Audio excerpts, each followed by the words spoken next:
പ്രപഞ്ചത്തിൽ കാണുന്ന എല്ലാ വസ്തുവകകളും കോൺസെപ്റ്റ്സ് ആണ്. അപ്പം ഒരു ബിസിനസ് ഓണറെ സംബന്ധിച്ച് നിങ്ങൾക്ക് ഈ പറയുന്ന ഐഡിയ എല്ലാം കോൺസെപ്റ്റ് ആണെന്ന് പറയുന്ന ആ ആശയത്തെ നിങ്ങൾക്ക് കൃത്യമായിട്ട് ഉപയോഗിക്കാൻ കഴിഞ്ഞാൽ you can have A better life.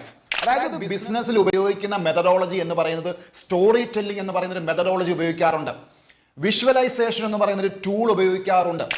അപ്പോൾ ഒരു ബിസിനസ് ഓണറെ സംബന്ധിച്ച് അദ്ദേഹത്തിൻ്റെ ഒരു ആശയത്തെ സ്റ്റോറി ടെല്ലിങ്ങിലൂടെയും വിഷ്വലൈസേഷൻ എന്ന് തുടങ്ങിയ ടൂൾസ് ഉപയോഗിച്ചുകൊണ്ട് ആ ഒരു ഐഡിയയെ മാറ്റർ ആക്കുവാനായിട്ട് കഴിയും. അപ്പം ഒരു ഐഡിയയെ മാറ്ററിലേക്ക് കൺവേർട്ട് ചെയ്യുന്ന ഒരു മജിഷ്യനാണ് ഒരു ബിസിനസ് ഓണർ എന്ന് പറയുന്നത്. അപ്പം പ്രപഞ്ചത്തിലുള്ള എന്തിനേയും അത് കോൺസെപ്റ്റ് ആക്കി മനസ്സിലാക്കി അദ്ദേഹം ഡെവലപ്പ് ചെയ്യുന്ന ഒരു ആശയത്തെ ഒരു സ്റ്റോറി ടെല്ലിംഗ് അല്ലെ വിഷ്വലൈസേഷൻ തുടങ്ങിയിട്ടുള്ള ടൂളുകൾ ഉപയോഗിച്ചുകൊണ്ട് ഒരു മാറ്ററിലോട്ട് കൺവേർട്ട് ചെയ്യുക.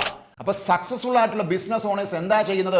ഒരു കോൺസെപ്റ്റ് എടുത്ത ശേഷം ആ കോൺസെപ്റ്റിന് എന്ത് കൊടുക്കുന്നു? ഒരു സ്റ്റോറി ടെല്ലിംഗ് മോഡ് കൊടുക്കുന്നു, ഒരു വിഷ്വലൈസേഷൻ അതിന് കൊടുക്കുന്നു, അത് മാർക്കറ്റ് പ്ലേസിലേക്ക് പിച്ച് ചെയ്യുന്നു. അങ്ങനെയാണ് ഒരു ആശയത്തെ ഒരു മാറ്ററാക്കി കൺവേർട്ട് ചെയ്യുന്നത്. അപ്പോൾ ഒരു കോൺസെപ്റ്റ് എടുക്കുക, അതിന് പറ്റിയ ടൂൾസ് ഉപയോഗിച്ചുകൊണ്ട് അതിനെ ഒരു മാറ്ററാക്കി ഡെവലപ്പ് ചെയ്യുക. സക്സസ് നിങ്ങളുടെ കയ്യിലാണ്.